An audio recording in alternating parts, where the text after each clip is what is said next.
Every day you make financial decisions. You negotiate, you spend, you save, you hesitate. And most people assume that those decisions, those visible, countable, recordable actions, are what determine where they end up financially. That assumption is wrong, not partially wrong, wrong at the root. Here is what nobody explains clearly enough. Before any decision reaches your hands, it has already passed through a filter. That filter has been running, quietly, without your permission, since the first time someone taught you what money meant. And right now, today, while you are doing everything you believe you are supposed to be doing, that filter is shaping every choice before you consciously make it. Not after, before. Think about that for a moment. The person who checks their bank balance and feels a cold drop in their stomach, then closes the app without looking at it fully, is not making a decision about money. They made that decision years ago, in a pattern so familiar they have stopped noticing it runs. And patterns that run unnoticed do not stay still. They compound. The same way interest compounds in an account you ignore, habitual thought compounds in a mind you have never deliberately managed. What you are about to hear is not about positive thinking. It is not about repeating phrases in a mirror. It is about something more precise and more consequential than either of those things.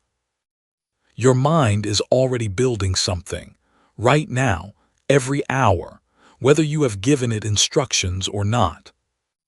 The only question is whether you are going to keep letting it build by accident. Chapter 1. Your mind is already building something. There is a pattern sewn into the fabric of every civilization that has ever risen and fallen. Across every era, every culture, every language ever spoken, a small group of people consistently built more than those around them. Not because fortune favored them at birth, not because they worked harder with their hands, because of something happening inside them that was invisible to everyone watching from the outside. They thought differently. Not more positively, not more aggressively. Differently in a specific and almost architectural way. What you are about to hear is not a new theory. It has been understood and buried and dug back up again across more generations than any single history book can hold. And right now, at this exact moment in your life, you are already either benefiting from this pattern or being quietly drained by it. That is not a warning. It is a diagnosis. And the fact that you are here, listening, means some part of you already suspects which side of that line you are standing on.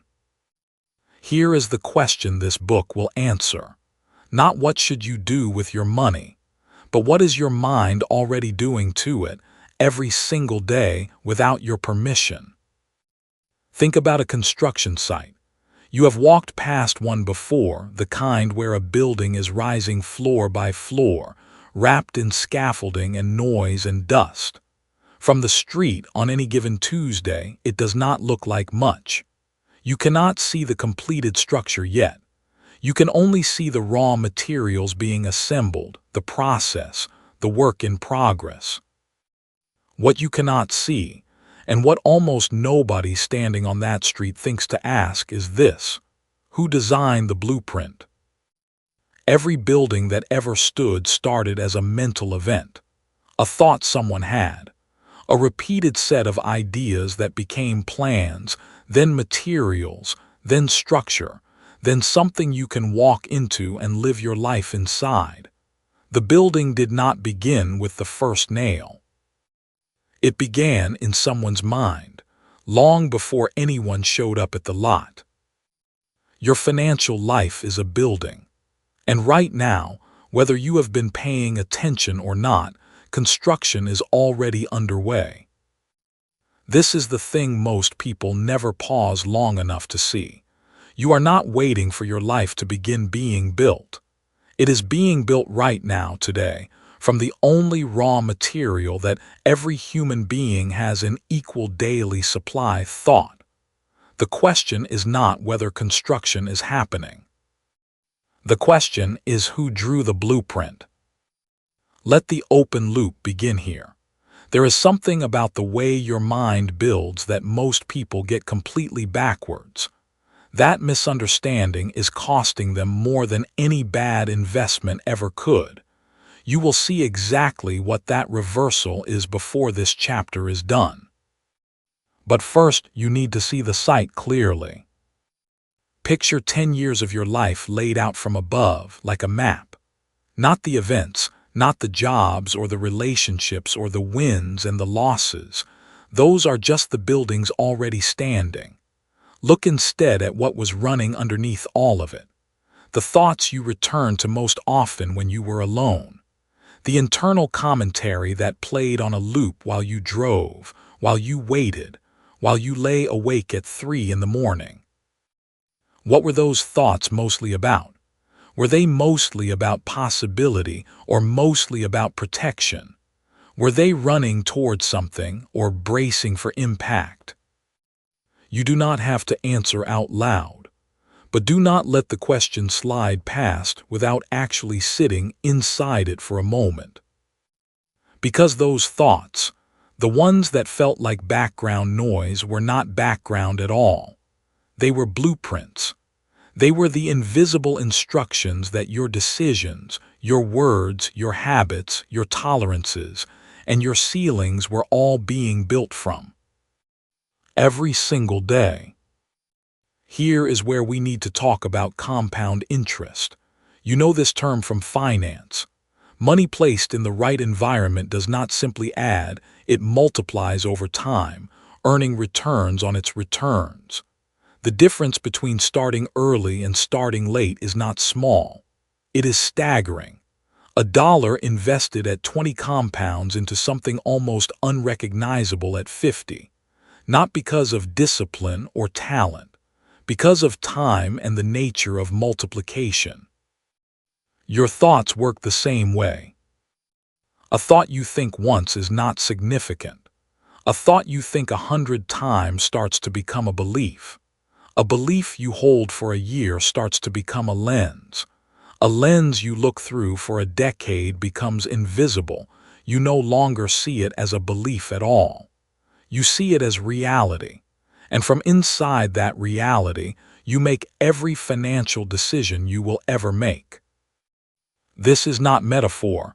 This is mechanism. There was a woman named Dara who grew up in a house where money was always described in the language of threat. Not poverty exactly, but scarcity of a particular kind. The kind where enough money to survive was always followed immediately by the fear of losing it. She watched the adults in her home talk about raises with relief and about expenses with panic. She absorbed the unspoken equation. More money equals temporary safety, followed by greater danger of loss. She did not know she had internalized this. She would have told you she wanted to be wealthy, and she did want it sincerely. But she spent the first 12 years of her working life doing something curious. Every time she accumulated enough savings to begin building something real, she found a reason to stop. A new expense that felt urgent, a risk that seemed too large, a reward she had earned. The money did not disappear because of bad luck. It disappeared because her blueprint called for a ceiling at exactly that elevation. Dara eventually noticed the pattern. Not by working harder, not by earning more, but by asking a question she had never thought to ask. She asked what her mind did the moment money arrived. The answer changed everything else. The first thing to notice about Dara's story is not what she did wrong. It is how long the construction was already underway before she looked up. Most people spend years trying to fix their financial life at the level of action. They budget more aggressively, negotiate harder, switch jobs, read more books about investing. All of those things have real value, but they are interventions at the surface level. They are repainting the walls without ever reading the blueprint.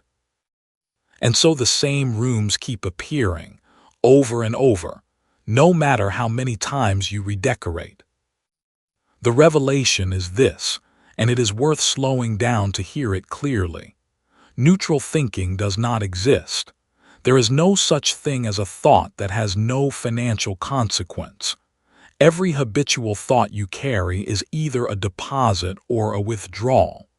It is either adding to your capacity to build wealth or it is quietly eroding it. There is no middle ground, no idle setting, no neutral gear. Your mind is running at full construction speed every waking hour. The only variable is what it is building. Think about that as it applies to your own life, not someone else's, yours. Cast your mind back to 3 years ago before memory softens it, what you were earning, what you were saving, what you told yourself was possible. And think about what you were spending the most mental time on during that period. Not what you wished you were thinking about. What you were actually thinking about on a Tuesday afternoon in the middle of an ordinary week. What was that mental real estate occupied by? Because whatever occupied that mental real estate was making decisions.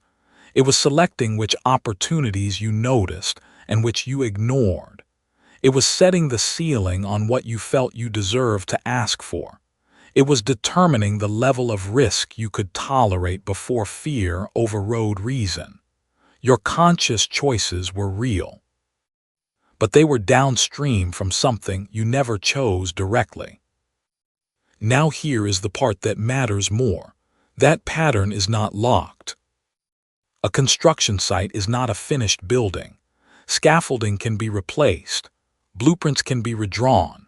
Not easily, and not without understanding the specific mechanism by which the old ones are removed and the new ones take hold.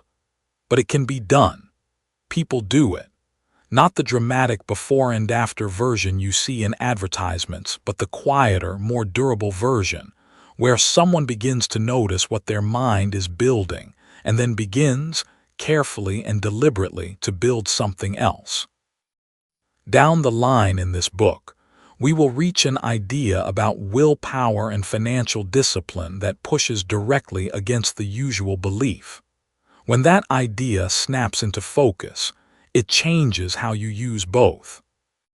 For now, stand at the edge of the construction site and look at it honestly, not with judgment, with curiosity. What is actually being built here? Not what you wish were being built, and not what you fear is being built. What does the current blueprint actually call for? That question is not rhetorical. It is the most important financial diagnostic you will ever run. And in the next chapter, you will learn exactly how to read the blueprints you are already working from, even the ones you did not know existed. The mind does not wait for your instruction.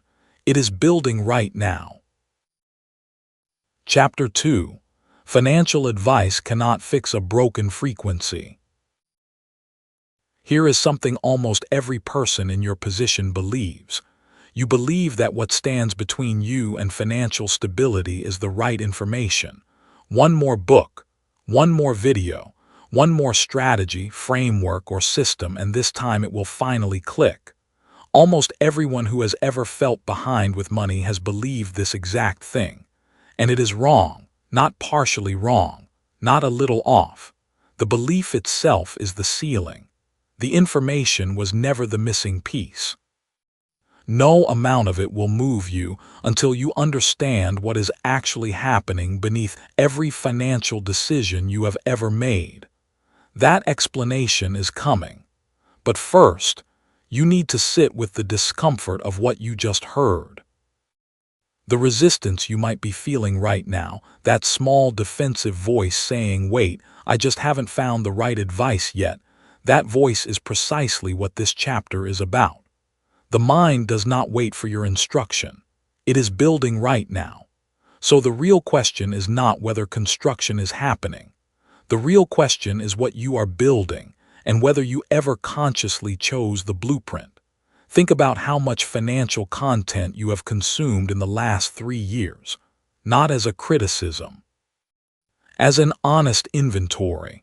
Podcasts on passive income, videos on investing, books on budgeting, articles about the habits of wealthy people.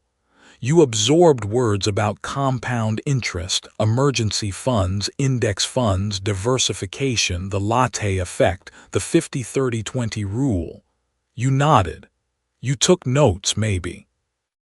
You felt, at least for an afternoon, like something was different, and then you checked your account balance, and the number looked exactly like it always did, or close enough to exactly that the difference felt like insult rather than progress.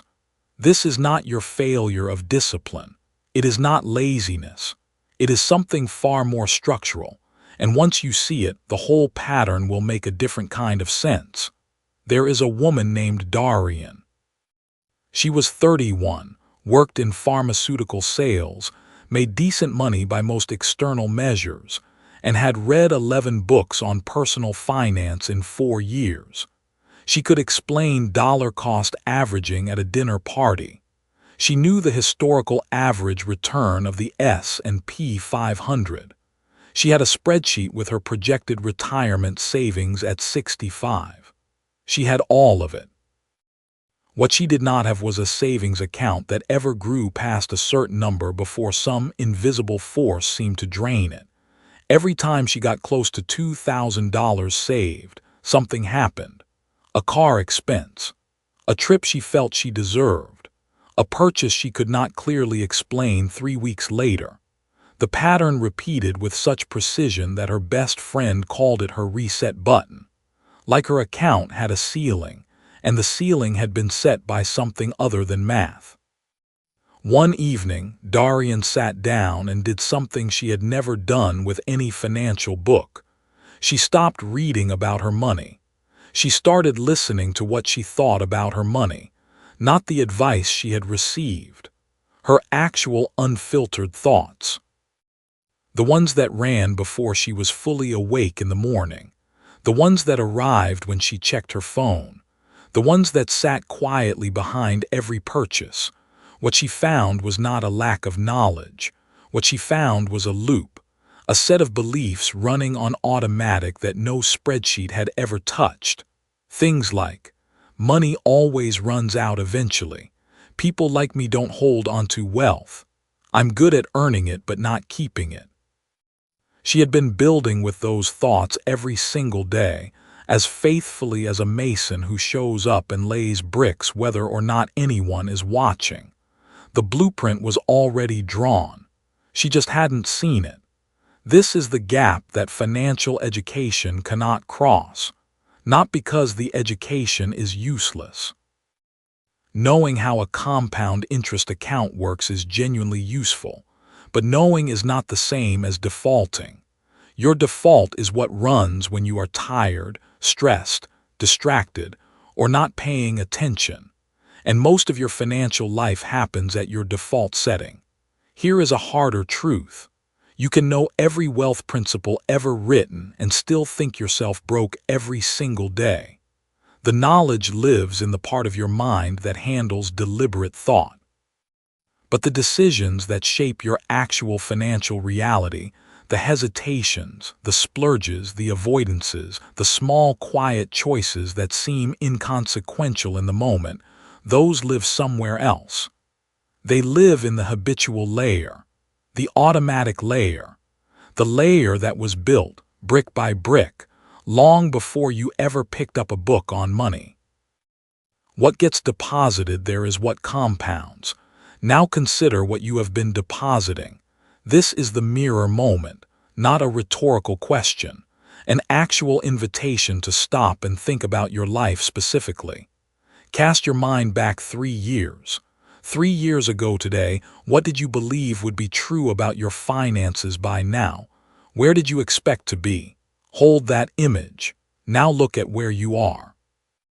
If there is a gap between those two pictures, the standard explanation is that you didn't work hard enough, or you didn't have the right strategy, or the economy did something unexpected. Those things may be true, but underneath all of them is a question almost no financial advice will ask you. What have you been thinking about money, quietly and repeatedly, on the days when no one was watching and nothing was forcing you to perform? That thought pattern, whatever it was, has been working every day you were working, and it has been working every day you were resting too.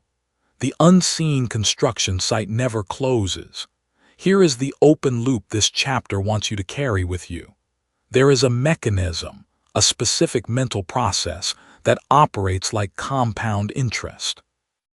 Not as a metaphor for inspiration, but as a literal description of how repeated thought creates measurable, accumulated outcomes over time.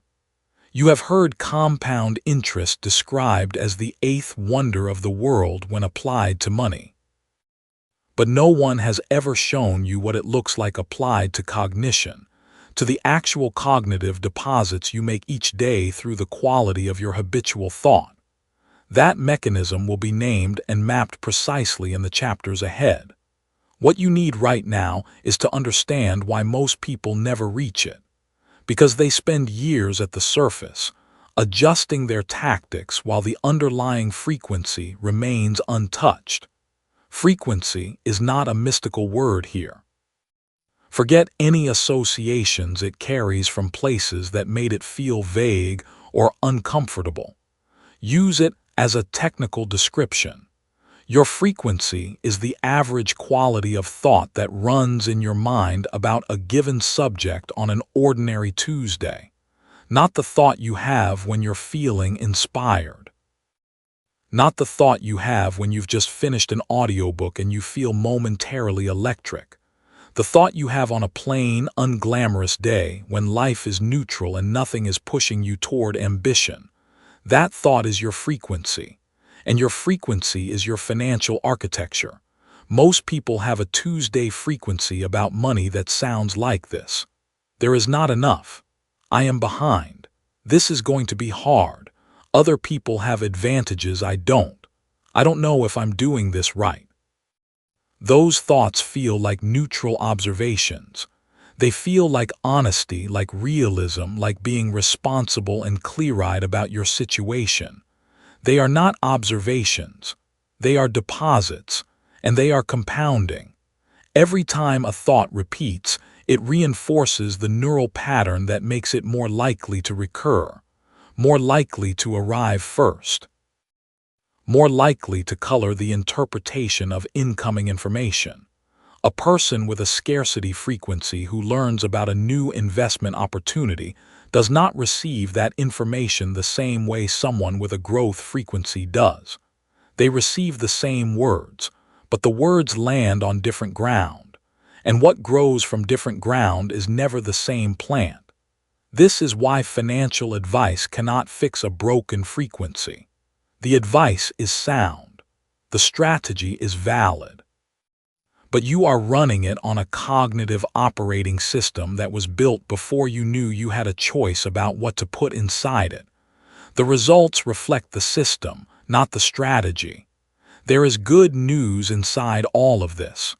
The frequency is not permanent. It was built, which means it can be rebuilt. The same compounding process that has been working against you is the exact process you can redirect. The deposits that have been draining your mental real estate can be replaced, slowly and methodically, with something that builds in the other direction. But you cannot redirect a process you cannot see.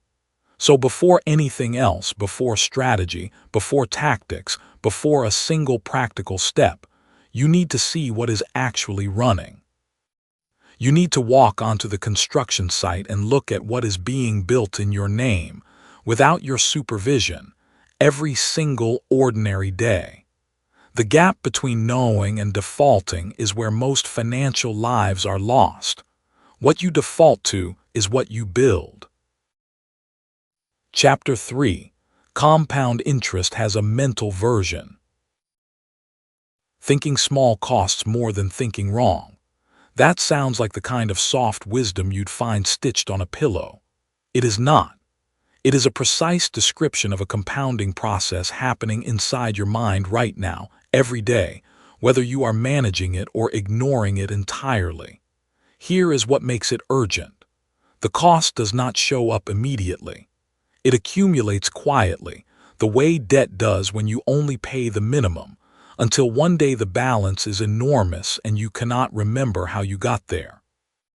Most people spend years trying to change their financial outcomes without ever touching the mechanism that generates those outcomes. This chapter is about that mechanism. What you default to is what you build. A question came forward in the last chapter, and that question is still open. Sit with it for one more moment before moving forward. The word default is doing heavy lifting here. A default is not a decision. It is the absence of one.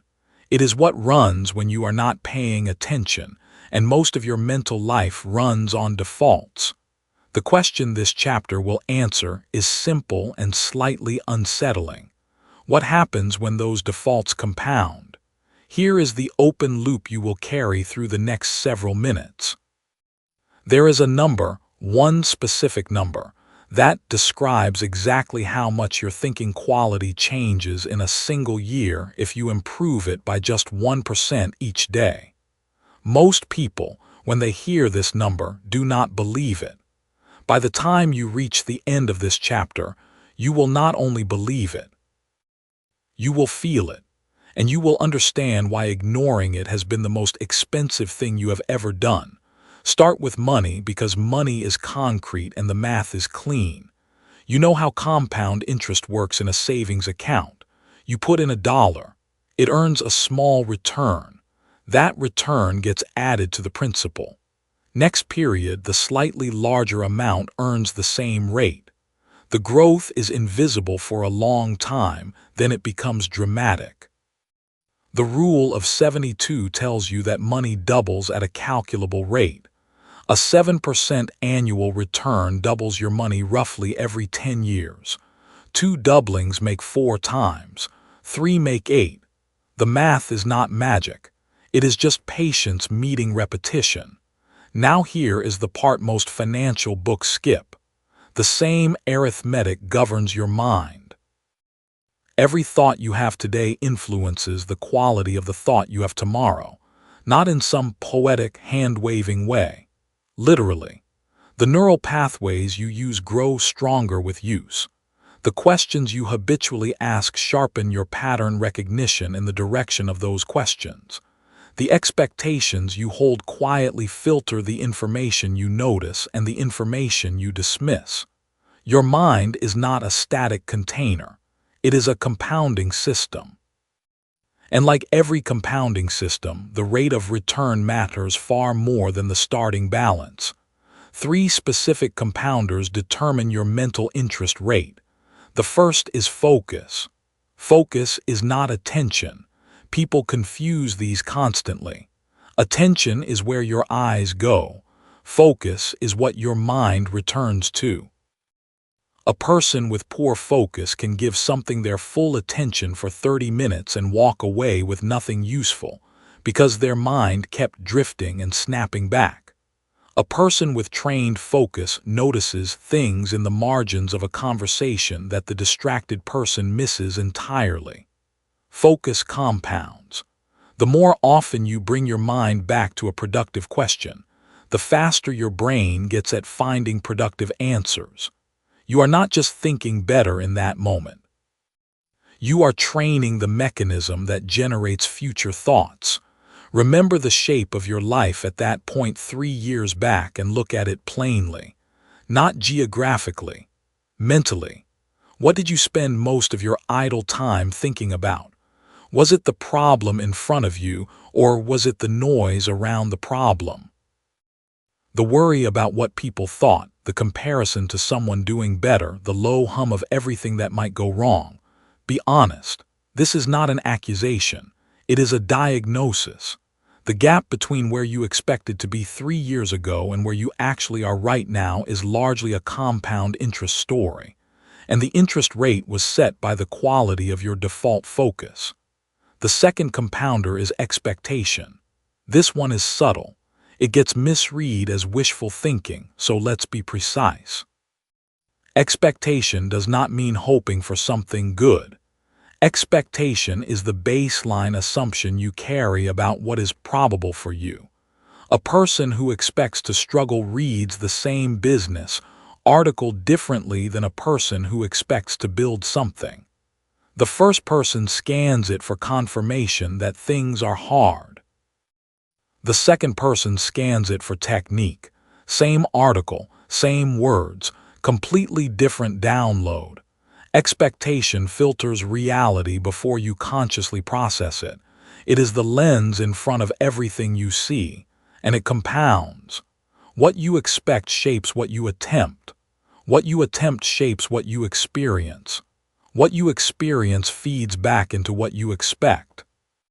The person who expects little attempts cautiously receives cautious results and files those results as evidence that their low expectation was correct.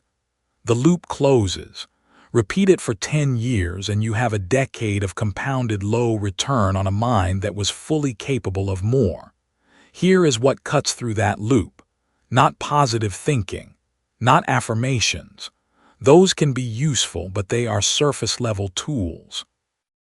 What cuts through it is changing the quality of the question your expectation is organized around.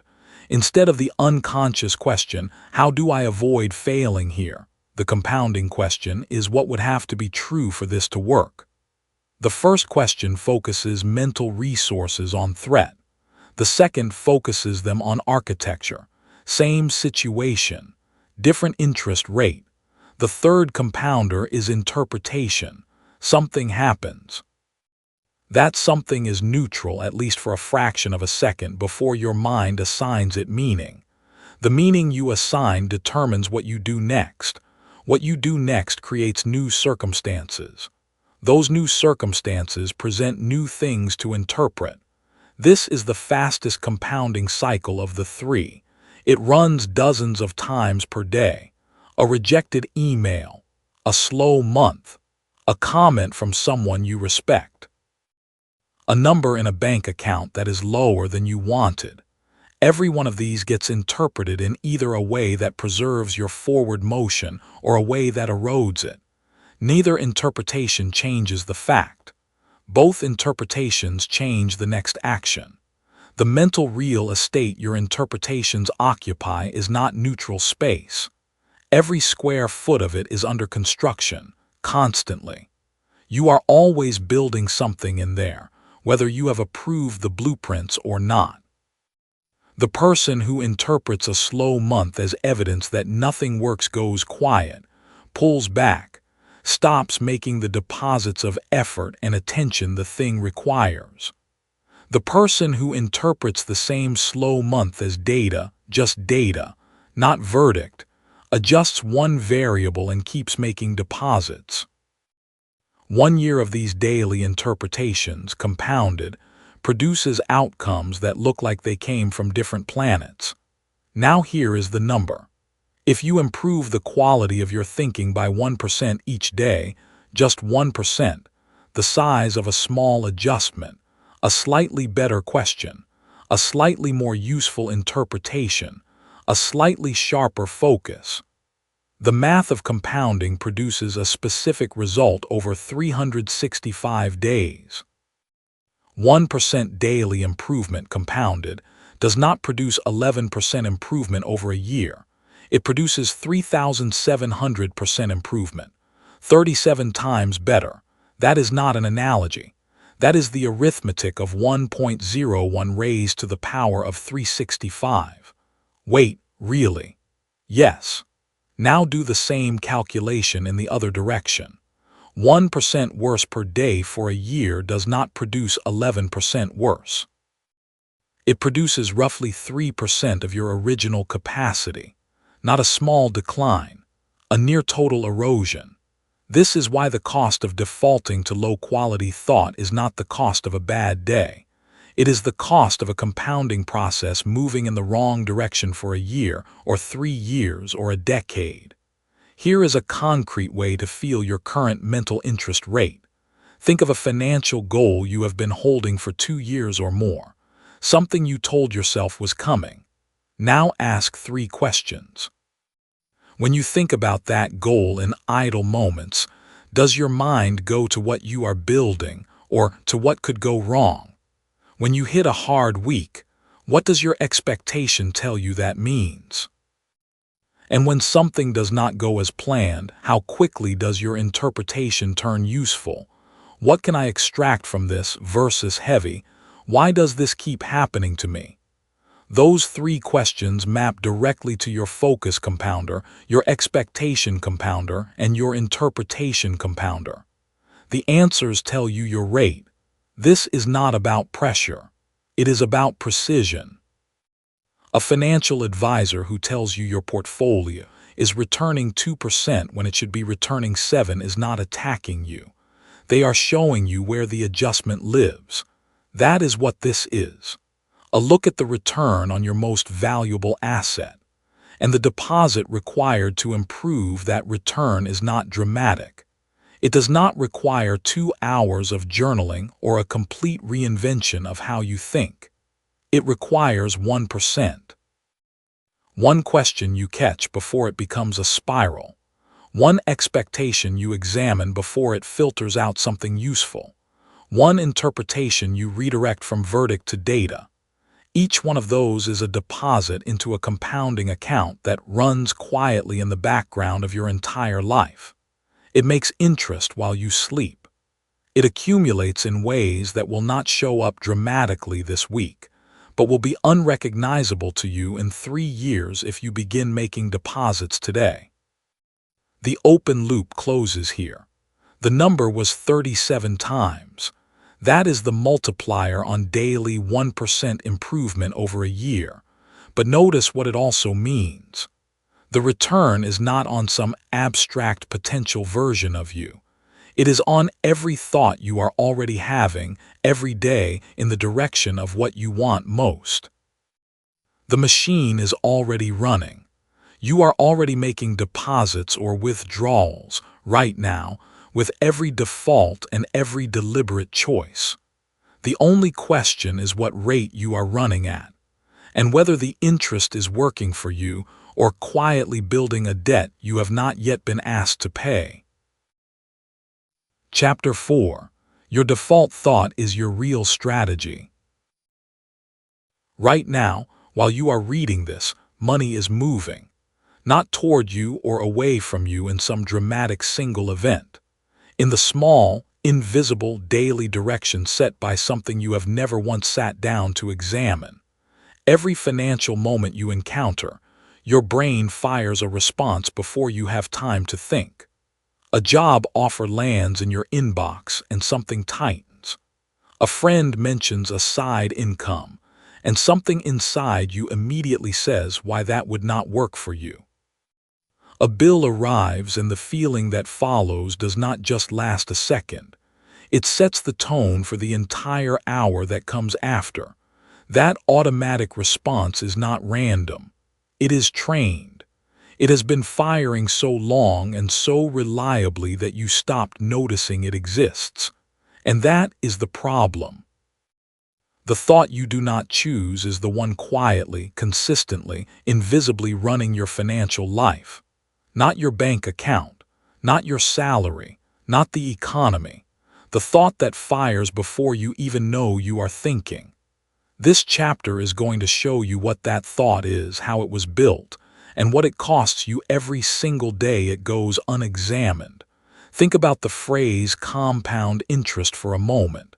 You have heard it applied to money. Put in a small amount, leave it alone. Let it grow on top of itself year after year until the number becomes something that surprises you. The mechanism is simple, but the effect is staggering because time is doing the multiplication for you. The previous chapter ended on an edge. Whether that interest is working for you or quietly building a debt you have not yet been asked to pay, here is the part most people skip past.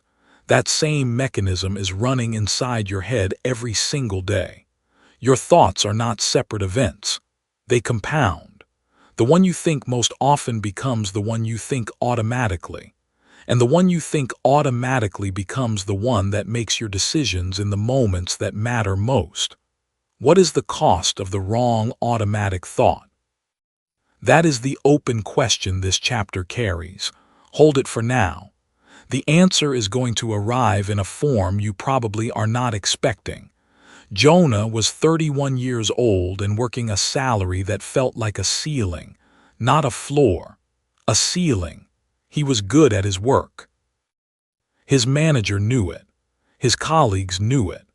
And when a client came to him directly after 18 months of strong results and said they wanted to bring him on as an independent consultant for a 6-month contract at nearly double his current rate, Jonah felt something happen inside him before he even fully processed the offer. It was not excitement. It was not a careful calculation of pros and cons. It was a tight, familiar feeling in his chest, followed immediately by a single sentence that arrived the way a reflex arrives. Fast, automatic, and completely unbidden. The sentence was, "This is probably not as good as it sounds." He nodded at the client. He said he would think about it. He went home and he thought about it. He did think about it. He thought about it for 11 days. In those 11 days, he found 12 reasons the opportunity might not work out, spoke to 3 people who were not consultants and therefore could not actually advise him. And by the time he circled back to the client, someone else had been brought in and the contract was closed. Jonah was not foolish. He was not reckless. He was not lazy. He was operating on a default thought. A single sentence his mind had learned to fire in the presence of opportunity. And that sentence made every decision for him while he believed he was deciding for himself. Here is the part that matters. Jonah did not know that sentence was there. He experienced the 11 days as careful, responsible deliberation. He felt like he was being thorough. He had no idea that before the deliberation even started, before he weighed a single pro or con, the verdict had already been delivered from somewhere deeper. All the analysis that followed was built on top of a foundation that had already said no. This is what default thought does.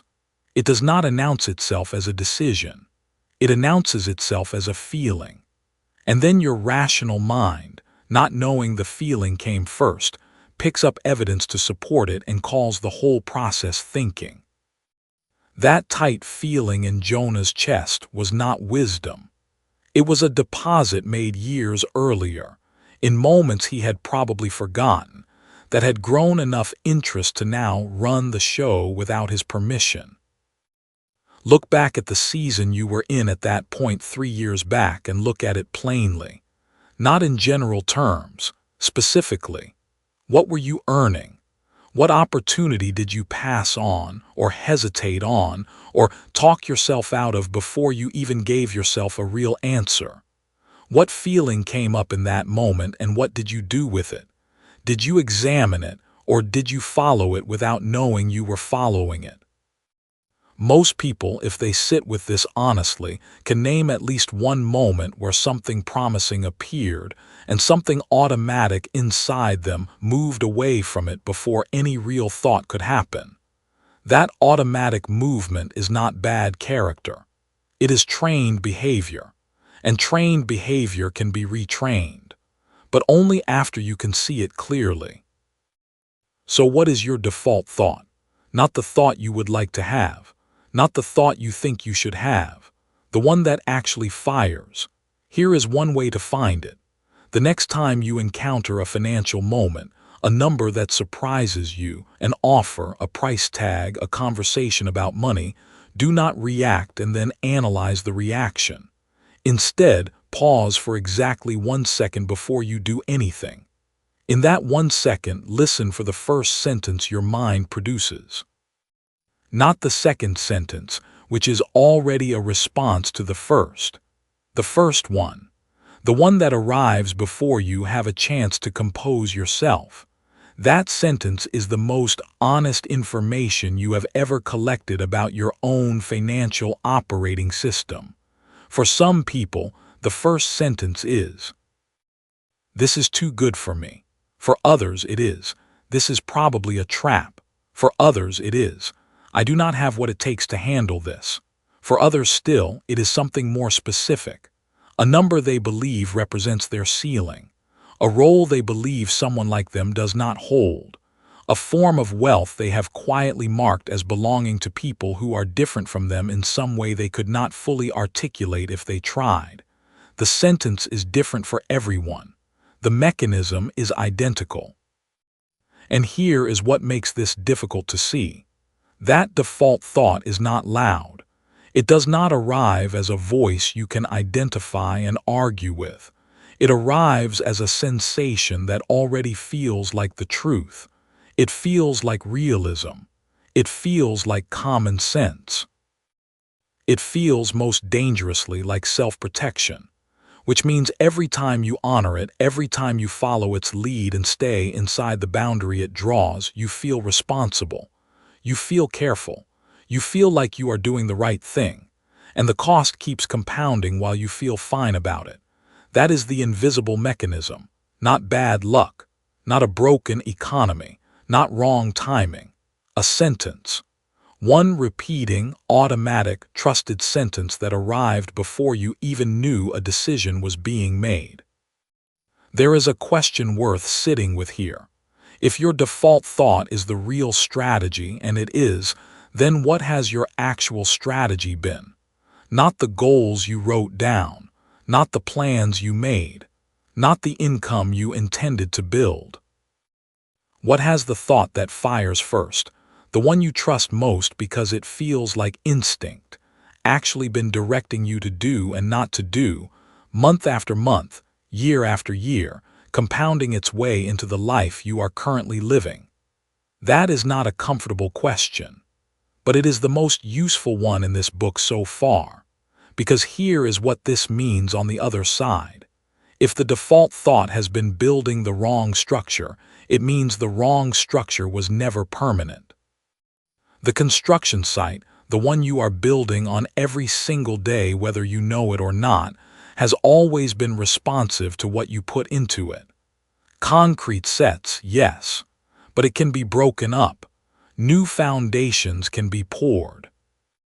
And the same mechanism that has been compounding the wrong thought can, once redirected, begin compounding a different one with the same relentless efficiency.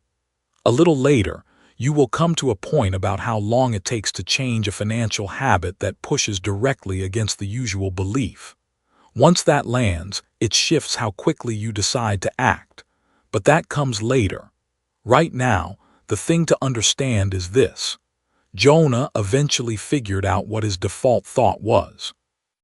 Not that time and not easily, but he found it. He found it by paying attention to the first sentence that arrived in financial moments, again and again, until the pattern became undeniable. And when he could finally see it clearly, something shifted. Not because he argued it away, but because he stopped confusing it with wisdom. He stopped trusting it the way he trusted his own judgment. He started treating it as information instead of instruction. That single change from instruction to information is where every real financial reorientation begins. The thought you did not choose has been choosing for you, but you are choosing now. And the difference between those two sentences is not motivational language. It is the entire mechanism. What is the first sentence that fires when money is on the table, and whose voice is it really speaking in? Chapter 5. Mental real estate has limited square footage. Worry is not free. That sounds obvious enough that you almost skip past it, but stay here for a second. The full weight of that sentence is something most people have never actually felt. You already know worry costs you sleep and peace and maybe a few years off your life. But there is a cost that is almost never named. A cost that shows up in your bank account, in your stalled ideas, in the plans that never quite make it from your head to the world. Worry occupies space. Physical space, in the same way that furniture fills a room.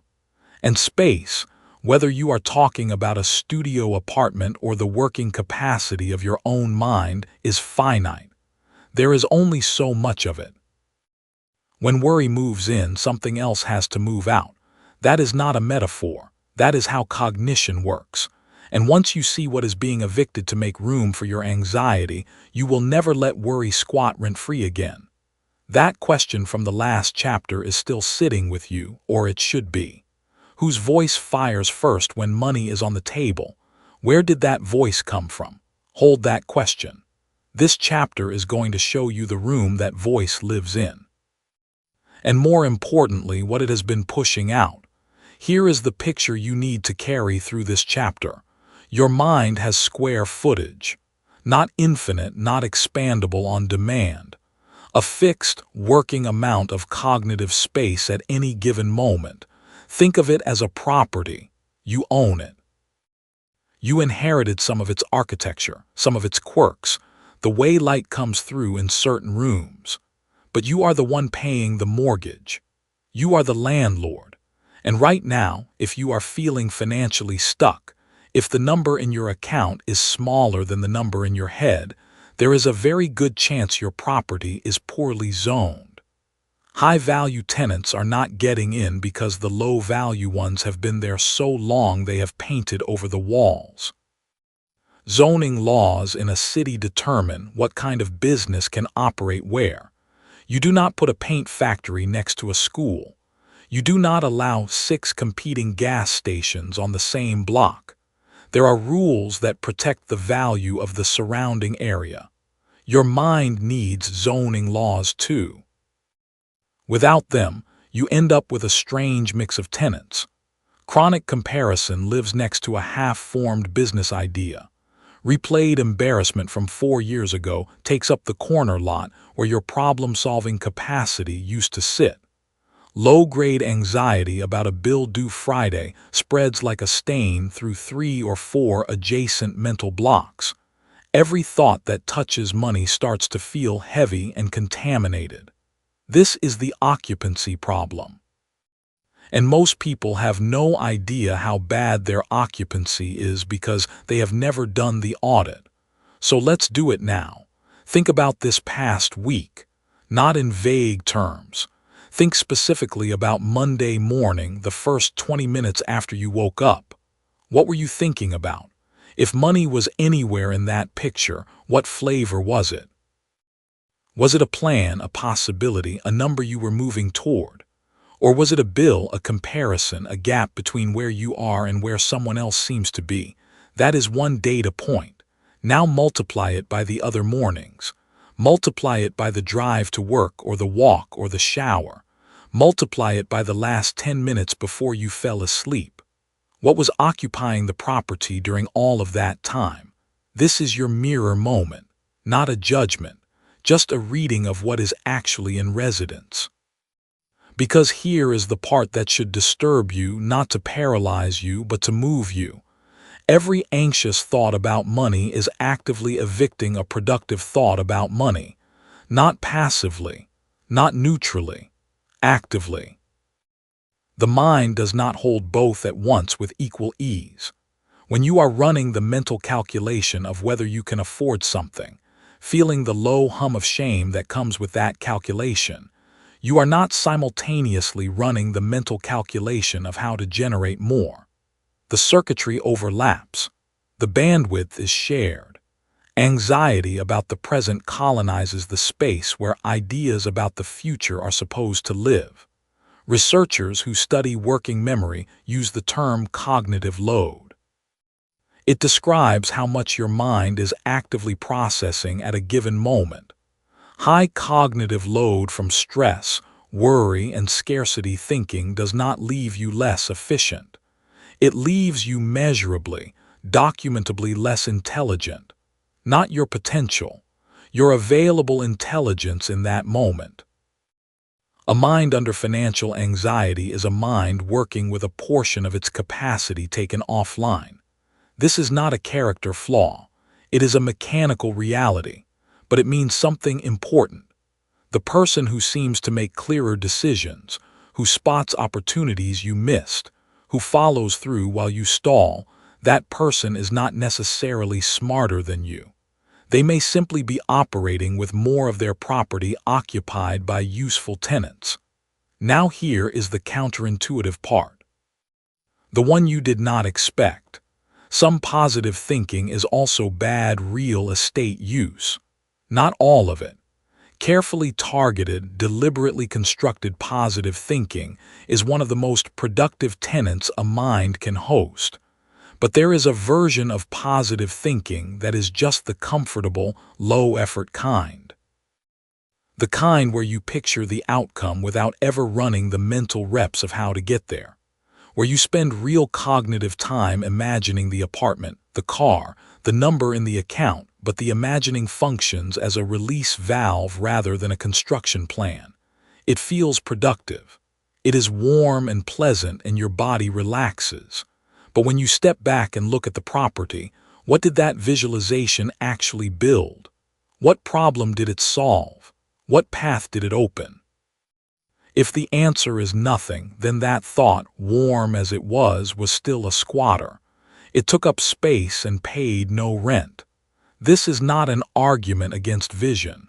Vision is foundational. Earlier in this book you heard about the unseen construction site.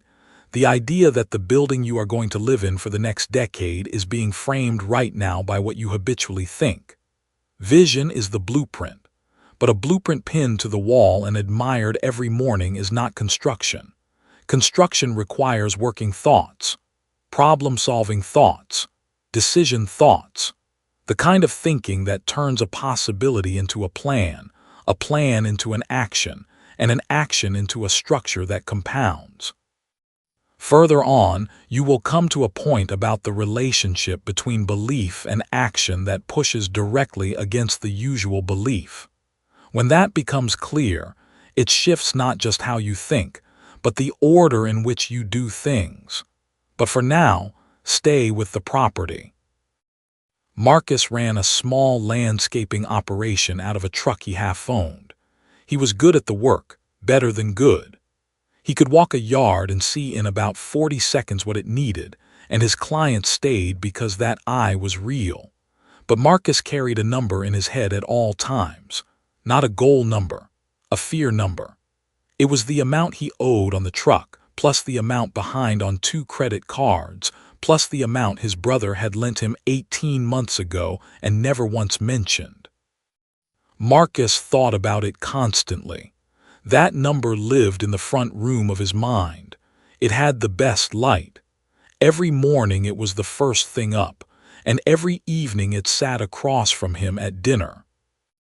When a new client called, Marcus did the math before he quoted the job. But the math was filtered through that number, which meant he underquoted because charging more felt like a risk he had no room for. And the underquoting kept the number from shrinking, which kept the number in the front room, which kept him underquoting. He told a friend once that he felt like he was running in place. His friend, who knew nothing about finance and everything about old houses, said, "It sounds like you have a bad tenant you cannot figure out how to evict." Marcus taped a single piece of paper to his dashboard. On it, he wrote the number his business needed to reach for the truck to be paid off in 14 months. Not the fear number, the target number. He looked at it instead. Same amount of time, same cognitive real estate, different tenant. Within a year the truck was his. The problem was never his skill. It was his occupancy. One important note on eviction: you cannot clear a tenant with willpower alone. This is why telling yourself to stop worrying has never worked for more than 12 minutes. You do not remove a thought by fighting it. You remove it by replacing it with a thought that has a stronger claim on the space. This is the renovation principle. You do not demolish a wall and leave the room open.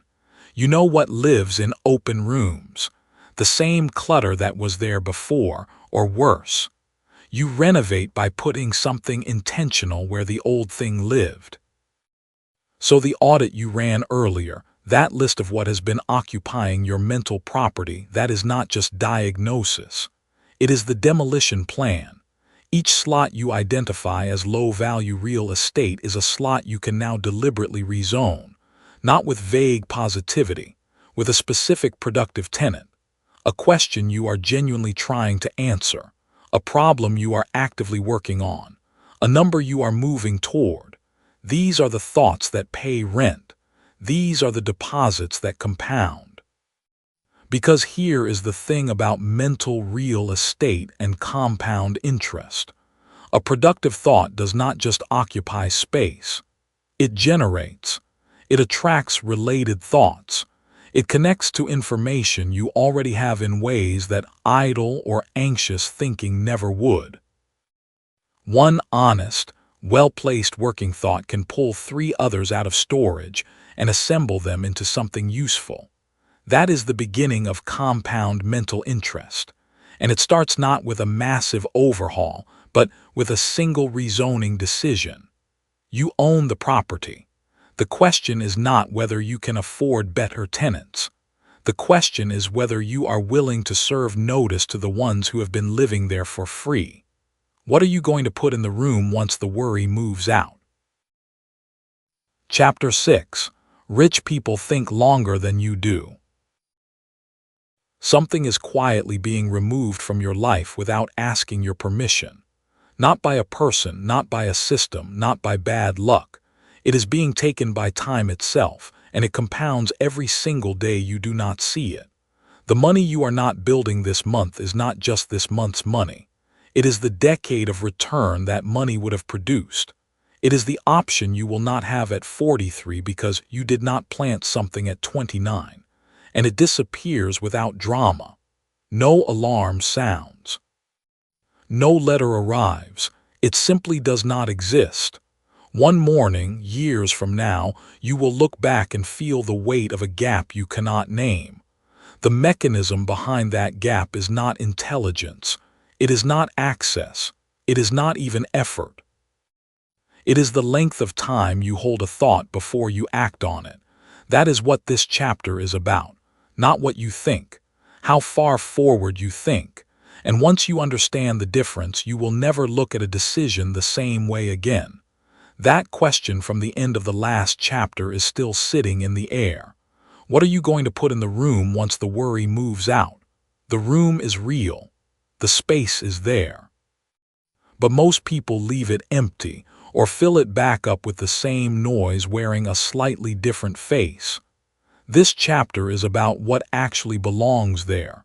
The answer is not positive thinking. It is not affirmations. It is a specific kind of time. Here is a question that may feel simple but is not. What is the furthest forward you thought today? Let that sit for a moment before you answer it honestly. Most people, if they trace their thinking back through the last 24 hours, find their thoughts stopped somewhere around this weekend. Maybe next month. Maybe, in a moment of ambition, next year in a general and shapeless way. Not because they are not smart, not because they do not care about their future, but because the pressure of right now is so loud it crowds out everything further away. The brain does not naturally think long. It thinks urgent. And urgent is almost never the same thing as important. There is a name for what separates the thinking of people who build wealth from people who stay in the same place despite effort and intention. Researchers who study financial behavior and decision science call it time horizon. It is the invisible boundary of your forward thinking. It is the edge of the mental territory you are actually willing to plan inside. Here is the part that almost no one tells you. That boundary is not fixed. You did not receive it at birth.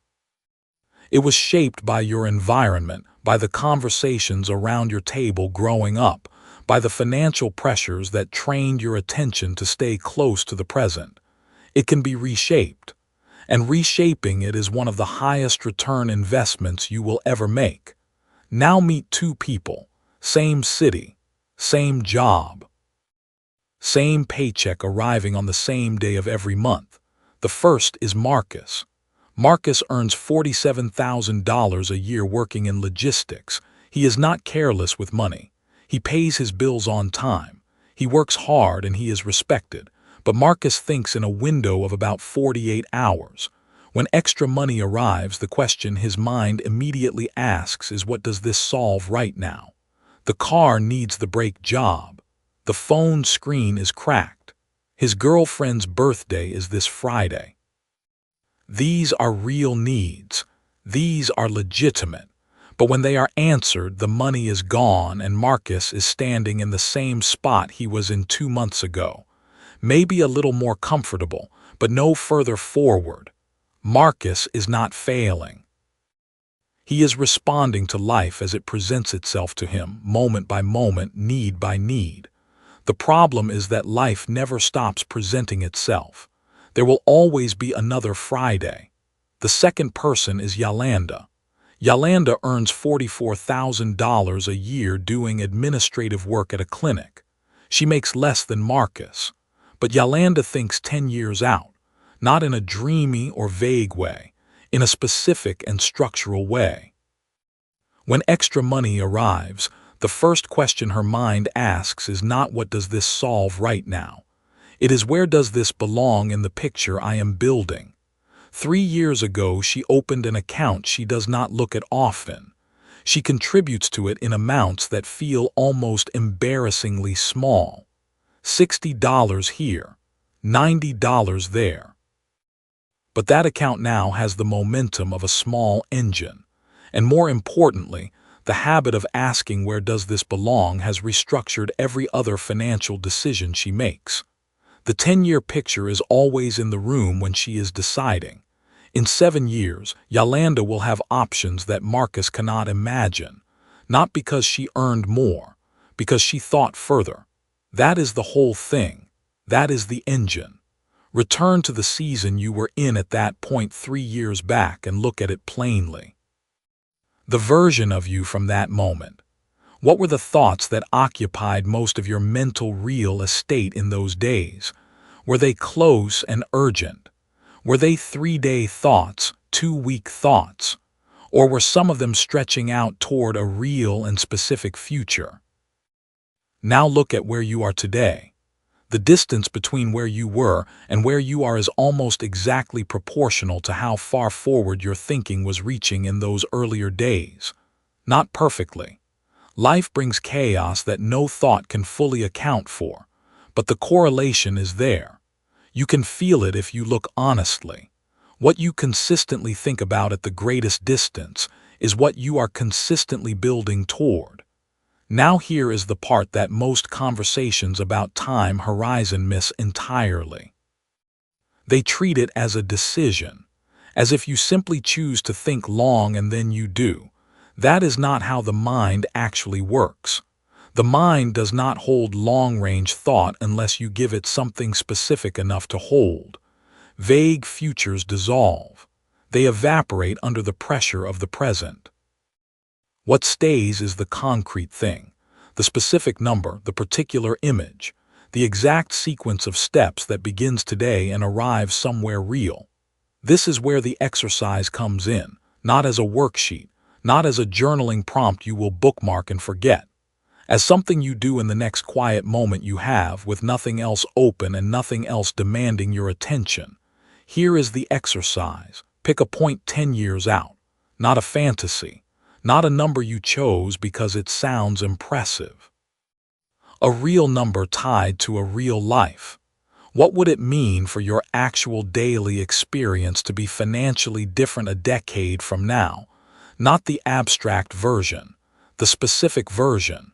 What would you be doing on a Tuesday morning? Where would you be doing it? What would the pressure feel like in your chest or the lack of it?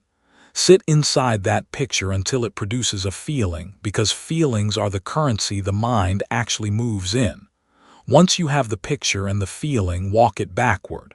What does year 8 look like on the way there? Year 5? Year 2? Year 1? What does next October look like if that future is where you are headed? You just built a mental road. A road your thinking can travel every time a financial decision appears. That road is the answer to the question that has been open since the first page of this chapter. What fills the room once the worry moves out? Not optimism, not hope in the abstract, a road with actual pavement. Something the mind can stand on when the urgent and the noisy arrive to crowd it. Later in this book, you will encounter something that directly contradicts what most people believe about discipline and willpower when it comes to money. After that clicks, it shifts every small daily choice you make. But for now, stay here, because there is one more piece that changes everything about how this works. The length of your mental time horizon does not just affect the size of your financial decisions. It affects the quality of your daily deposits into your own thinking. Remember that the mind is a construction site. Something is being built on it whether you oversee the construction or not. Short-horizon thinkers are building something, but they are not the architects of it. They are responding to whatever blueprint's urgency and circumstance hand them. Long-horizon thinkers carry their own blueprint. They walk onto the site each day knowing what they are building. Every deposit, every thought, every decision lands in a place that actually accumulates. Compound interest in a financial account is simple mathematics. The principal grows. The return on the principal becomes new principal. That new principal earns its own return. Over time, the growth is not linear but exponential. Most people understand this when they see it written on a page. What almost no one understands is that the same mathematics applies to the quality of your thinking. A thought held consistently over a long time horizon produces a return.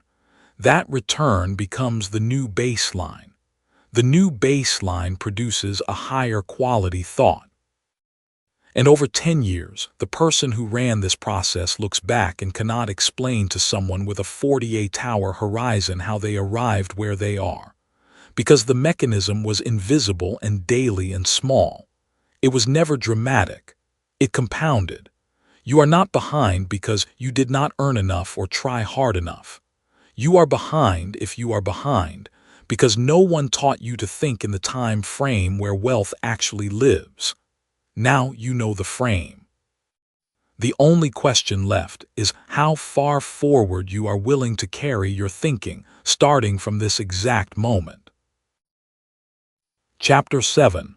The story you tell during setbacks is the investment. Failure does not set you back. The story you tell about the failure does. That sounds like the kind of soft, therapeutic thing people say to feel better on a bad night. It is not. It is a precise description of a financial mechanism, one that either deposits compound learning into your future or drains it quietly over years. The story you construct in the 48 hours after a loss determines more about your financial trajectory than the loss itself. Most people never hear this. They are too busy treating the story as an afterthought, as if the feelings are what matter and the words they use to describe those feelings are just decoration. They are not decoration. They are the architecture. You are already building something. The question that carries over from the last chapter is simply this. How far forward are you willing to carry your thinking starting from this exact moment? That question is not rhetorical. This chapter is the answer. Here is the open loop.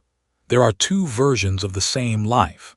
Same starting point, same failure, same exact dollar amount lost. Two completely different destinations. By the time you hear how they diverge, you will understand that the fork in the road was not the failure itself. The fork was a single sentence spoken quietly, to no one in particular, in a moment nobody witnessed.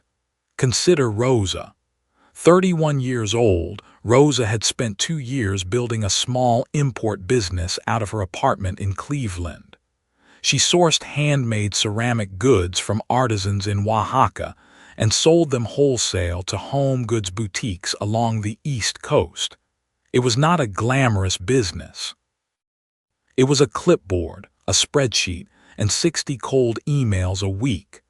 By her second year, she had 12 consistent buyers and a monthly revenue that had just crossed $4,000. She was not rich, but she was building. Then a shipping disruption wiped out a full seasonal order. The crates arrived 3 weeks late, damaged, during the window when her buyers had already committed to alternate suppliers for the quarter. She lost the order, lost 2 of her 12 buyers to competitors who had filled the gap, and spent $1,100 on partial refunds. The business did not collapse, but it cracked. What happened next is where the story splits into two.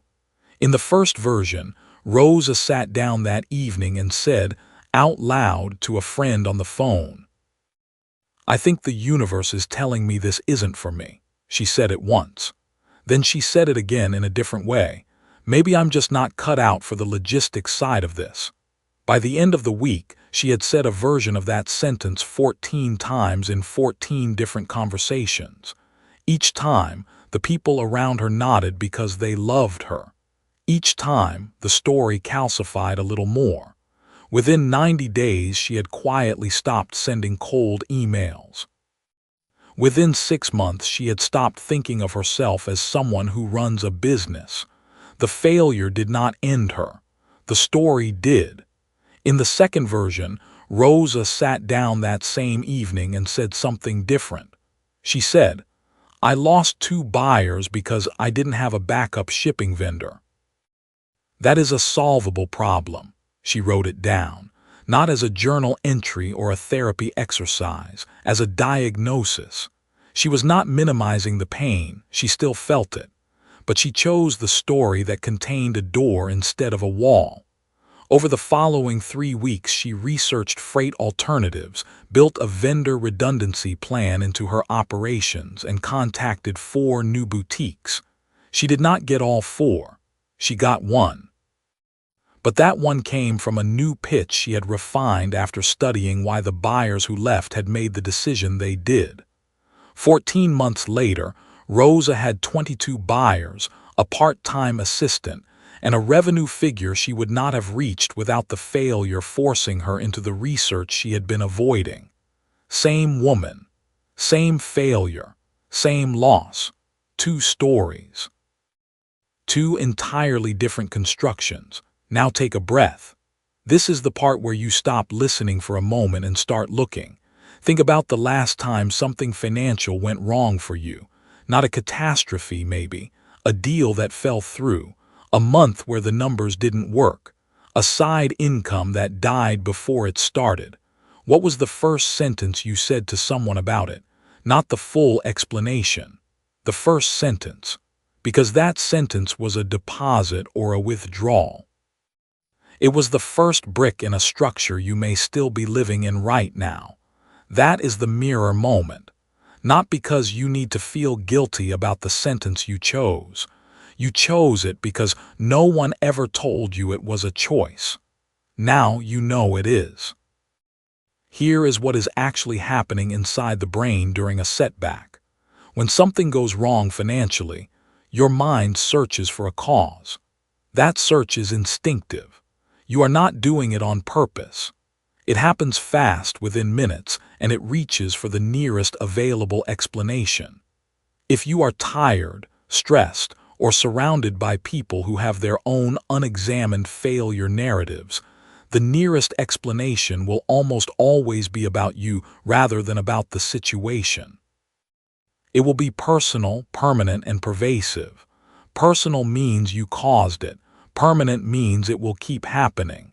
Pervasive means it affects everything. That combination of 3 Ps is not a personality type. It is a story structure, and it is the most financially expensive story structure in existence. The alternative structure is situational, temporary, and specific. The shipping disruption was external. The buyer loss was correctable. The cash hit was contained. Rosa, in the second version of her story, was not lying to herself. She was choosing a story structure that matched reality more precisely than the one that made her feel at fault for forces she could not control. Accuracy is not optimism. Accurate stories are better investments than dramatic ones. This is the revelation beneath the revelation. The story you tell during a setback is not just about your feelings. It is a financial instrument. It determines what information you extract from the experience. A story that ends with "I'm not cut out for this" closes the extraction process. There is nothing left to mine. A story that ends with "here is the specific thing that broke and here is how I build around it" keeps the mind open. Every setback contains information worth a multiple of the money lost, if you can get to it. The story you tell is the shovel or the door locked from the outside. Think about what this means on the scale of years. You will face somewhere between 10 and 30 significant financial setbacks in the next decade. That is not pessimism. That is what building anything looks like. If each of those setbacks produces a story that closes the extraction process, you arrive at 45 with 30 closed loops and no compounded learning. If each produces a story that keeps the extraction process open, you arrive with 30 data points that have been cross-referencing each other for a decade. That is compound interest. Not on money, on understanding, on pattern recognition, on the quality of your decisions. This is what the unseen construction site looks like from a new angle. You cannot see the building going up from inside a setback. Everything feels like rubble, but what you say in that rubble is being recorded, not by anyone watching, by the part of your brain that shapes how you will perceive the next situation. If you teach it that failure means "I am wrong," it will look for evidence of wrongness at the first sign of difficulty. If you teach it that failure means "there is information here," it will start searching for that information automatically, without effort, because that is what brains do with deeply practiced instructions. The narrative reframe is not a trick. It is a skill, and like every skill, it requires deliberate repetition before it becomes instinct. Here is what the practice looks like in concrete terms. When something goes wrong, give yourself a fixed window to feel it fully, not to suppress it, not to spiritual bypass it. You feel it because the feelings are real and they have real information in them. Then at the end of that window, write one sentence. The sentence must contain a verb that implies action and a noun that is specific. Not "I failed." Not "this is hard." Something like, "The pricing model didn't account for return rates."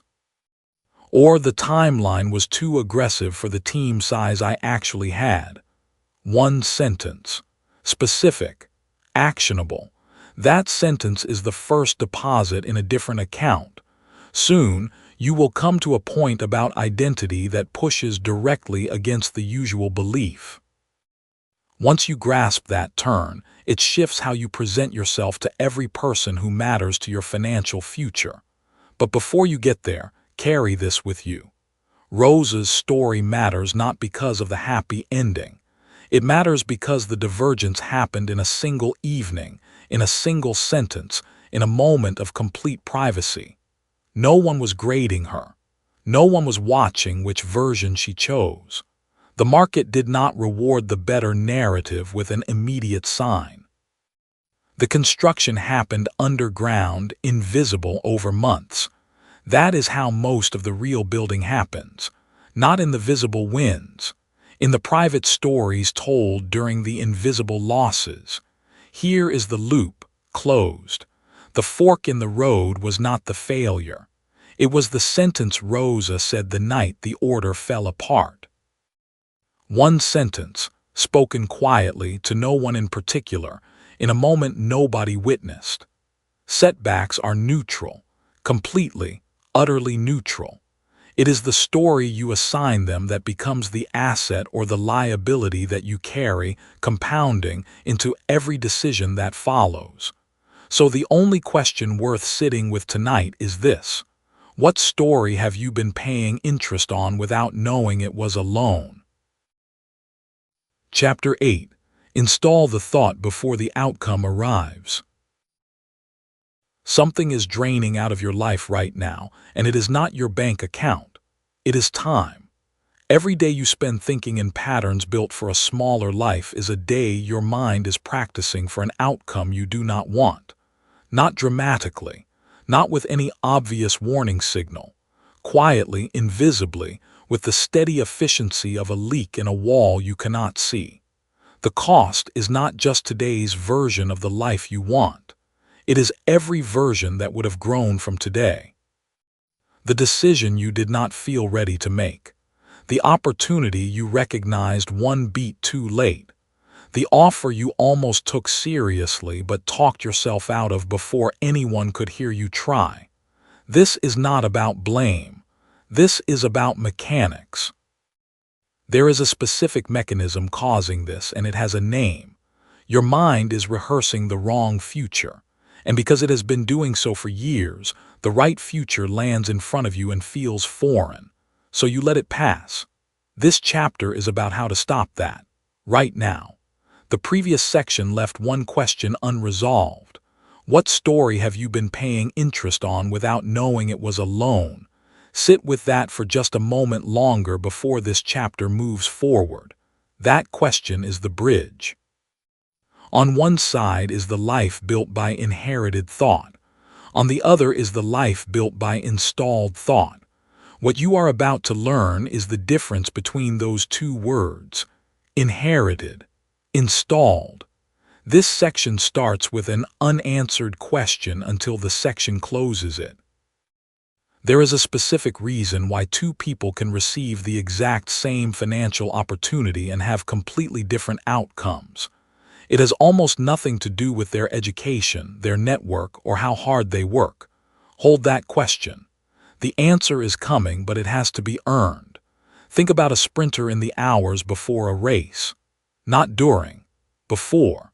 She is sitting in a quiet room with her eyes closed, and to anyone watching, she appears to be doing nothing. But inside that stillness, her nervous system is firing. Her legs are moving in her mind with the same precision they will move on the track. Her lungs are expanding in the sequence they will need. Her body is rehearsing an event that has not happened yet. Here is what sports science has confirmed over decades of research. That rehearsal is not symbolic. It is structural. The neural pathways being carved in that quiet room are the same ones that will carry the signal from brain to muscle when the gun fires. She is not imagining the race. She is building it before it exists. You are not a sprinter, but you are in the same position she is in. Right now, before the outcomes of your financial life have fully arrived. And the question is not whether you are rehearsing. You are always rehearsing. The question is what you are rehearsing for. Most people are rehearsing for their current circumstances. They think thoughts calibrated to their present income, their present debts, their present constraints. Those thoughts are consistent and daily and uninterrupted. They create the same neural precision the sprinter creates. They become ready, deeply, structurally ready, to receive exactly what they already have. This is not a metaphor. This is what prospective thought engineering means. Engineering the thought before the outcome justifies it. Installing the mental pattern before the circumstances arrive to support it. And it is a learnable skill. 3 specific techniques practiced daily will do it. The first technique is called the morning pre-frame. Before you check your phone, before you look at your bank balance, before you read a single piece of news. You spend 3 minutes rehearsing one financial reality as if it is already true. Not vague wishing. Specific, sensory-detailed rehearsal. You are not saying to yourself that you would like to have more money someday. You are rehearsing the specific texture of a particular decision you would make if your financial life looked the way you want it to look. Maybe that is the deliberate calm you feel when you move money into an investment account without anxiety. Maybe it is the specific weight of a conversation where you say yes to something meaningful without calculating whether you can afford it. You pick one concrete moment. You inhabit it fully for 3 minutes, and then you go about your day. The reason this works is not mystical. It is the same reason the sprinter's rehearsal works. You are laying down the neural track before the train needs to run on it. You are depositing into mental real a state that your future decisions will live inside. And unlike financial investments, this deposit cannot be taken from you by a market correction or a difficult month. The second technique is the evening receipt.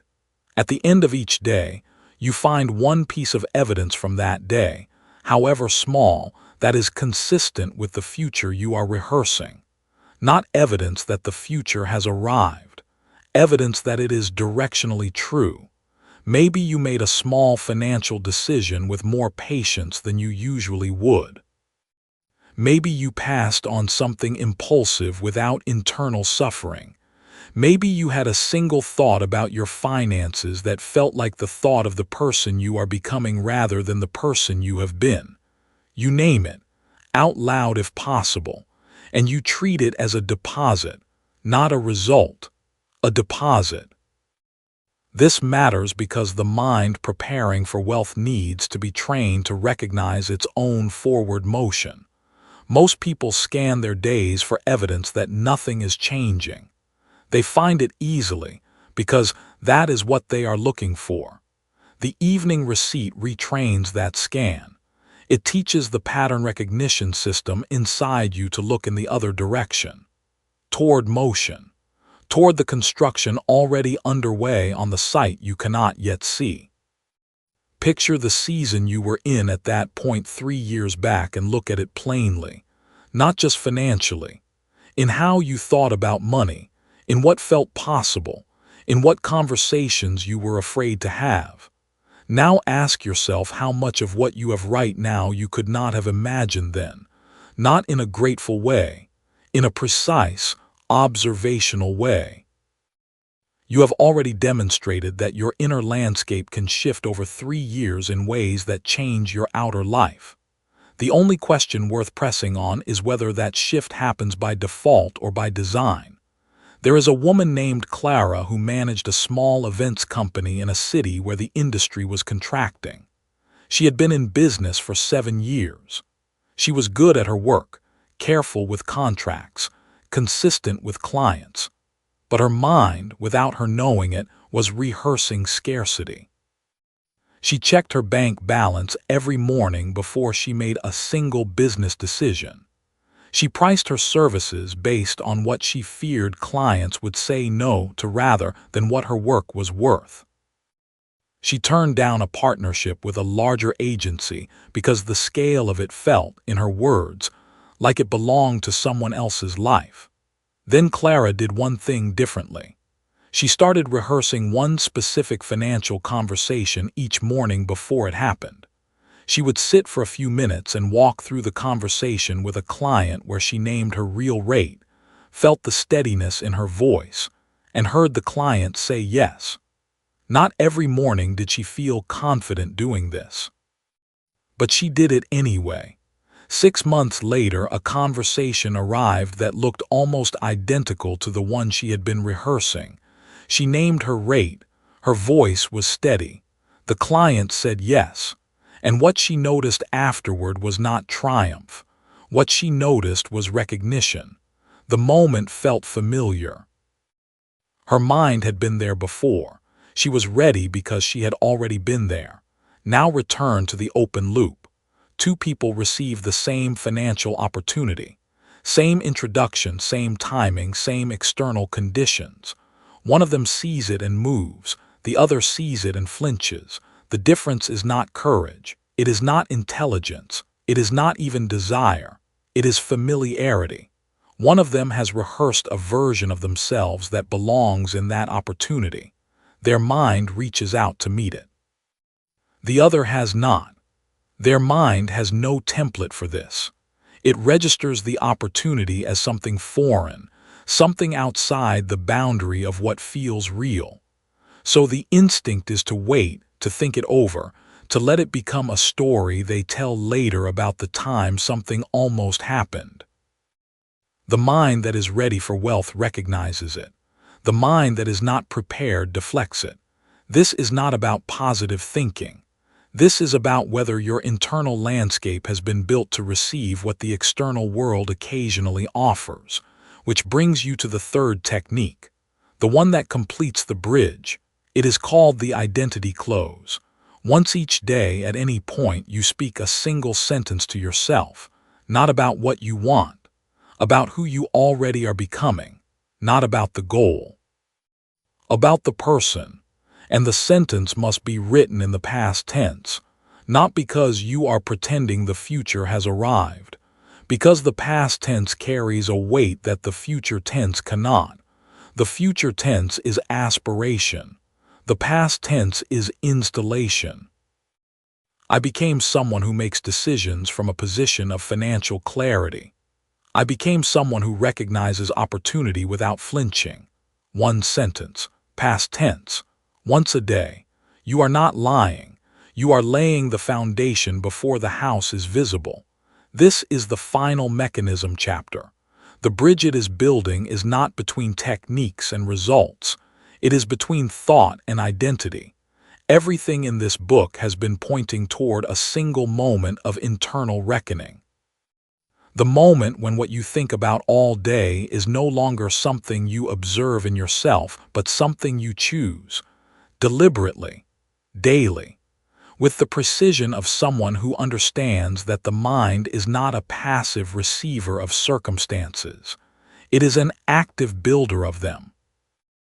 Later on, you will come to a point about the relationship between effort and outcome that pushes directly against the usual belief. When that point settles, it shifts what you do every morning before the day has had any chance to define you. But for now, the question that carries you forward is this. If the version of you that you are becoming were already here, what would they have thought about today? Chapter 9. You are now the unseen construction site. Every civilization that has ever risen left behind the same quiet mystery. The workers who built the greatest structures were not always the most celebrated. The architects who changed skylines did not always hold the most power at the start, but every one of them shared a particular posture toward what did not yet exist. They could see a finished thing inside an empty space. This is not a metaphor invented for your convenience. It is the oldest pattern in human accomplishment, repeated so many times across so many centuries that it stopped looking like a pattern and started looking like luck. You are standing inside that pattern right now. And the question this chapter answers is the one you have been circling since this book began. When does the person who observes the construction site become the person who runs it? That question has been waiting for you. The answer arrives here. When you first heard the idea of an unseen construction site, you were probably standing outside it, looking in, watching something being built inside you without your direction, without your consent, by the same automatic mental habits you inherited from years of survival and distraction. That version of you was not broken. But that version of you was not in charge. Something has shifted since then. Revisit the season you were in at that point 3 years back and look at it plainly. Not just physically, not just financially, but in the quality of what you thought about when no one was watching. What filled the space between your obligations? What did your mind return to when the noise stopped? Most people, if they answer honestly, find something uncomfortable there. Worry rehearsed like a script, comparisons run on a loop, a low-level belief that the distance between where they were and where they wanted to be was simply too far to cover. That private mental weather did not feel like construction, but it was. Every hour of it. The site never stopped building, even when the architect was absent. Here is the open question this chapter is carrying. If the construction never stopped, what exactly was being built in you during those years? Hold that question. The answer is specific and it will arrive before this chapter ends. Jonah and Rosa return now, not as cautionary portraits but as evidence. Jonah started the way most people start, reactive. His mental real estate was occupied almost entirely by what he feared losing. The job he was not sure he deserved. The rent that was always slightly too close. The gap between his income and the life he quietly wanted. He was not a pessimist by nature. He was a person whose construction site had no architect. And so it built what the raw materials of anxiety and repetition naturally produce. More of the same. More worry. More hesitation, more small decisions made from scarcity. He made those decisions not because he was weak. He made them because the site was running without supervision. Rosa had the same raw materials, same age, similar circumstances, no extraordinary advantage. But somewhere in the middle of her 20s, she made one small, deliberate choice.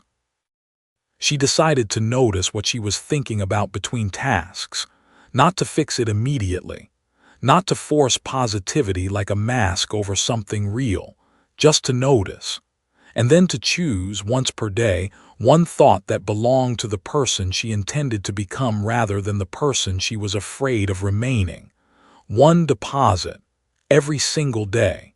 It did not look like much. But deposits do not announce themselves while they are accumulating. 3 years later, Jonah was still standing outside his own construction site, watching outcomes he did not understand arrive with a consistency that frustrated him. Rosa had become, without drama, without sudden revelation, the architect of hers. The difference was not talent. The difference was not luck. The difference was deliberate occupation of mental real estate. Now sit with this for a moment. You have been reading or listening to this book, which means something in you recognized the construction site when it was first named. That recognition was not passive. Recognition is a form of arrival. You were not simply hearing a concept. You were discovering the name for something you had already half understood in your quieter moments. That is not a small thing. Most people live inside a building they never once examined the structure of. You have been examining yours. So the question shifts. It no longer asks whether you can see the construction site. You can. It no longer asks whether you understand that thought produces outcome through repetition, compounding silently the way interest compounds in an account no one checks. You understand that. The question now is this. Are you standing in front of the site or are you standing inside it, tools in hand, making deliberate choices about what goes up next? The answer to the open question from earlier, what was being built in you during those years of unconscious mental weather, is this. Your current results, every one of them. The financial position you are in right now. The relationships. The opportunities that showed up or did not, the version of you that woke up this morning. All of it was built on a site that ran without an architect, not as punishment, not as failure, as simple physics. A construction site runs. It does not wait for permission. It does not ask whether you are ready. It uses whatever material is most available. And for most people, most of the time, the most available material is unexamined fear. That ends the moment you become the architect. Here is what the architect does differently. Not dramatically, not all at once, but with the quiet consistency that makes compound interest possible. The architect begins each morning with one deliberate thought deposit before the reactive mind takes over, not an affirmation performed without belief. A real, specific, grounded thought about the version of life being built. The architect notices when a withdrawal is being made, a spiral of comparison, a rehearsal of failure, an hour of mental occupation by something that produces nothing, and then makes a choice about whether that withdrawal is necessary or habitual. The architect treats mental real estate as finite and valuable, because it is. You do not build on occupied land. You cannot build a future in a mind that is fully rented out to the past. What once built unconsciously now builds on command.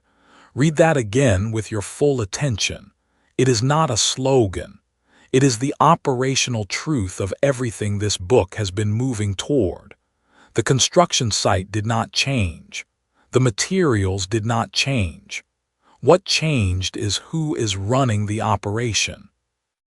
And the moment you accept that role, not as a performance, not as something you will try when things calm down, you become a different kind of force in your own life.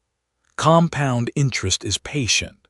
It does not care whether you believe in it while it works, but it does require consistent deposits. $5 compounded over 40 years beats $5,000 deposited once and forgotten. The same law governs your mind. One clear, deliberate, forward-facing thought made consistently over months and years produces outcomes that look like magic to everyone who only saw the surface. They did not see the site. They did not know there was one. They certainly did not know it was running every single hour. You know now. And the final question this chapter hands to you, the one that carries you toward everything this book was building to, is not how to start. You have already started. The question is simpler and more demanding than that. The version of you that you are becoming, the one who already holds the outcomes you have been thinking about since the first page of this book, that version is not waiting for the right moment. They are already at the site. Are you going to meet them there? Chapter 10. The interest has been collecting on you. You already know this is the last chapter, and somewhere in you right now there is a small resistance to that fact. Not because you want it to end, because part of you is afraid that when it ends you will have to decide, not learn anymore, not absorb or reflect or consider. Decide. The information has found you. The insight has arrived. And now the only remaining question is the one you have been circling since the very first page. Not what you know, but what you are going to do with who you have already become. Sit with that for just a moment. Do not rush past it toward the resolution. The tension you feel right now, that slight pressure in your chest, is not anxiety. It is the sensation of something ready to move. This is where we close the loop. 9 chapters ago, a question was quietly planted inside everything you read. The question was not about money, though money was the language we used. It was not about thought patterns, though thought was the architecture we built with. The real question, the one threaded through every parable and every principle, was this: what have you already been building without knowing it? The answer, the one this whole book has been walking you toward, is everything. Every hard year counted. Call up the season you were in at that point 3 years back and look at it plainly. Not the highlight version of those years, the actual texture of them. The nights you lay awake running numbers in your head. The mornings you woke up already behind. The slow grinding feeling that you were working hard and somehow still standing still. You thought those years were lost.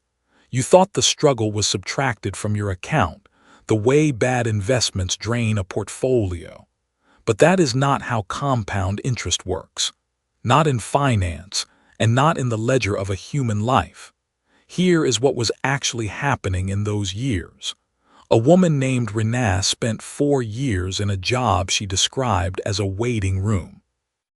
She answered phones for a logistics company in a city she never planned to stay in. She was not learning the things she wanted to learn. She was not building the network she dreamed of building. She went home tired, she ate the same cheap meals, she watched her younger friends post about promotions and her older friends post about houses. She told herself she was behind.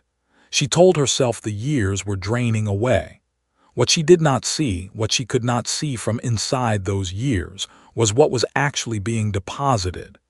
Patience, real patience, the kind that does not collapse under pressure.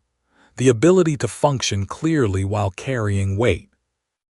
A very precise knowledge of what she did not want, which is the other face of knowing exactly what she did. When 𝗓𝗏 finally left that job and built the small freight consulting business she had been sketching in notebooks for 3 years, she did not start from zero. She started from 4 years of invisible compounding. The business worked in the first year, not because she was lucky, because the interest had been collecting on her the whole time she thought nothing was happening. That story is your story, not the specific details, but the structure of it. The years you called wasted were not wasted. The pain that felt like subtraction was not subtraction. Every difficult month you survived made the mental architecture stronger. Every time you faced a hard truth and kept moving, you made a deposit. Every time you chose to stay present when it would have been easier to numb out, you were laying stone on the construction site that is your life. You just could not see the building from where you were standing. This is the revelation that most people never reach. And it is the reason this principle runs deeper than any tip about saving percentages or morning routines. You are not starting over. You have never been starting over. The phrase itself is the illusion, the same illusion this book was written to dissolve. The idea that your financial life, your inner life, your actual daily reality is determined by the next action you take, the next market condition, the next opportunity that appears. That framing keeps you feeling perpetually behind, perpetually one move away from the beginning. It ignores the vast, invisible, compound infrastructure you have already built, the calluses on your thinking, the clarity that only comes from having been wrong and surviving it, the hunger that does not burn out because it was forged in actual cold. That is your principle. And it has been accruing interest since before you knew you were making deposits. Now here is what changes. The difference between the person you were at the beginning of this book and the person listening to these final words is not information. It is orientation. You have turned to face the construction site. You have seen that the mind is not just a place where thoughts pass through. It is a place where things are built, stone by stone, day by day, through the quality of what you allow to occupy it. And now that you have seen it, you cannot unsee it. Every thought you entertain from this moment forward is either a deposit or a withdrawal. Not sometimes. Every time. The mental real estate you hold is either appreciating or eroding. There is no neutral ground, and now you know that. What do you do with that? You do what every investor does when they finally understand the math. You stop treating deposits as optional. You stop treating your best thinking as something you do when you have the energy for it, when the circumstances cooperate, when someone gives you permission. You treat it as the primary work, the work that makes all other work compound. The open loop that began on the first page of this book closes here. You have been building the capacity for exactly this moment. The moment when the concept stops being a concept, when the metaphor becomes a decision, when you stop standing outside your own life, watching it accumulate like a stranger's wealth, and you step inside and claim what was always yours. Say this out loud if you can. Say, everything I have lived through has already been working for me. Say it plainly, without apology, without the footnote that says, but it wasn't enough, or but I should have started sooner. The interest has been collecting. The compound effect has been running. You were not behind. You were in the early years of a very long investment, and the early years always feel like nothing is happening. They were never nothing. This is the final thing this book asks of you, not a new habit, not a system to implement by Friday. It asks you to carry one statement forward from here as a working fact, not a wish. The statement is this: what you think about all day is what you are building, not what you might build someday. Not what you could build if things went differently. What you are building right now in real time with the currency of your daily attention and the compound engine of your habitual thought. You came to this book feeling behind. You are leaving it knowing you were already ahead. Now build.